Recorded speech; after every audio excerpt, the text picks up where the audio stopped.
తర్పణం మంత్రాధిష్టాన దేవతకు చెందుతుంది. ఈ తర్పణం మంత్రయుక్తంగా సాధకుడే చేస్తాడు. హ్మ్. పితృదేవతలకు వదిలే తర్పణం కేవలం వాళ్ళ శాంతి కొరకు. ఇది సిద్ధి కొరకు. పితృదేవతలు తెచ్చి ఎందుకు కలుపుతావు? తర్పణం అంటే అర్థం ఏంటో తెలుసా? నీవు ఇన్నాళ్ళు చేసిన జపం యొక్క సంఖ్య, ఇన్నాళ్ళు చేసిన జపం యొక్క మహిమ, మహత్తంతా గూడా నేచర్‌లో ఒక క్రమబద్ధీకరణ స్థితిలో ఉంటది. నాగుపాము అలా ఉన్నట్టుగా ఉంటది ఇట్లా. ఇలా ఉంటదనుకుందాం. ఏదో ఒక కదలిక కలిగితే ఇట్లా అయితదా లేదా పాము?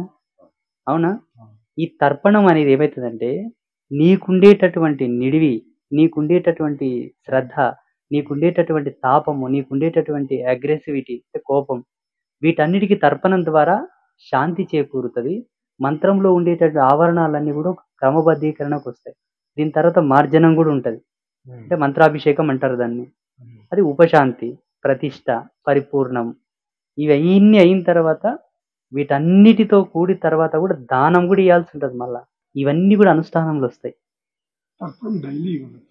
ఒకటేసారి ఇస్తారు. డైలీ ఇయ్యాల్సిన అవసరం లేదు. ఒకటేసారి. 1,00,000 సంఖ్య పెట్టుకున్నారనుకోండి. 1,00,000 తర్వాత దశాంశం ఇయ్యాలా? లేదంటే సహస్రమని ఇయ్యాలా? అష్టోత్తరమని ఇయ్యాలా?